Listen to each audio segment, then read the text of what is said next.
I know, right? Should it be on this side or this side? You think it's too much? Oh, don't be jelly of my adoring fan. Hello there. This is aspiring author J.A. Arnold. Call me Tony. And this series is called Between Lines, where I read the lines that I love from the books that I read. If this series inspires you to pick up that book, I hope you enjoy your reading journey. This book comes to us from Fredrik Backman called My Friends, the One of the Sea, painted by famed artist C. Yacht while he was an adolescent, is going up for auction, and Louisa has a full mind to sabotage the entire event. These millionaires don't have the first clue what this painting really means, the inspiration one can draw from it. They cannot appreciate it the way Louisa does. The artist, homeless and dying, couldn't agree more. So he manages to give his most prized creation to Louisa, a fellow artist who sees the world differently, a parting gift of sorts.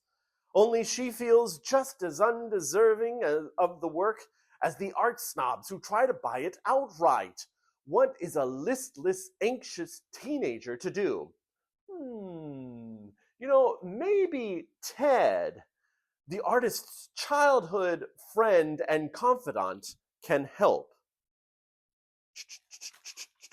I'm sorry, I really am. I hope everything turns out okay for you. Can I come with you then?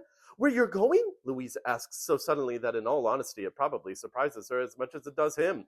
It is obviously an unbelievably stupid idea, but what is she supposed to do? Her brain certainly doesn't help her at this moment. Not one tiny bit. Definitely not, Ted exclaims, horrified. He stumbles on. The train station is on the other side of the street, and he almost makes it to the entrance before Louise's brain persuades her to rush after him and yell so loudly that the whole block can hear her. Was it you that farted? Passing strangers look at Ted with disgust, and his face is deep purple now. Louisa isn't really the ideal company for someone who hates attention. Ted smiles nervously and apologetically at the strangers. Then he turns to Louisa and hisses, "What's wrong with you?" Louisa has gathered all her things and put on her backpack, and she lumbers toward him, sweaty and out of breath, with the box containing the painting in her arms. "Are you one of them? One of the boys?" she yells, pointing at it urgently. He blinks his way back to reality, glances at Louisa, and thinks about what the artist had called her. One of us. So he sighs and points reluctantly at himself on the pier. That's me. Louisa's voice is suddenly full of gratitude when she whispers, "My whole life, every time I looked at the postcard of this painting, I always thought it looked like you were all laughing. How crazy is that? Being able to paint laughter! And I've always thought it looked like one of you had just farted. It's stupid. Sorry.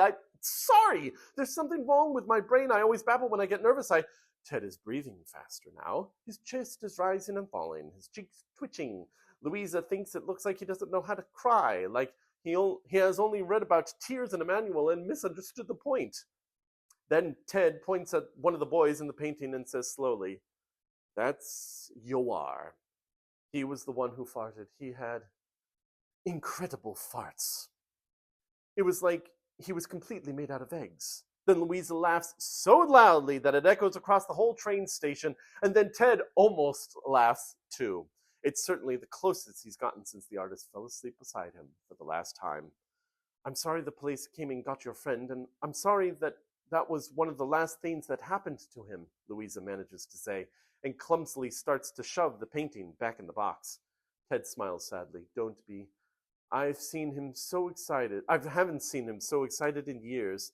He felt young and dangerous again. He was such an idiot. You need to know that." "How long did you know him?" she asks. Ted blinks slowly and adjusts his glasses. "I knew him since we were little. I've always known him," he replies. Because with the sort of friendship they had, there was never a before. Nobody knows how to give to the teenager a certain voice better than Backman. Backman was 43 at the time of the release of this book, and he taps into adolescent behavior with such expert skill. As the opening line of the book states, Louisa is a teenager, the best kind of human. Backman fleshes out his characters and delves deep into what friendship means to each and every one of them, and how a certain painting, painted out of profound love, binds friends new and old together. Friendship fosters connection and belonging because nothing weighs more than someone else's belief in you. This has been My Friends by Fredrik Backman. Art is context. Art is a moment. Art is coincidence. Art is being a reason. Art is coping with being alive for 1 week more. Art is what we leave ourselves in other people. Art is empathy. Art needs friends. Happy reading.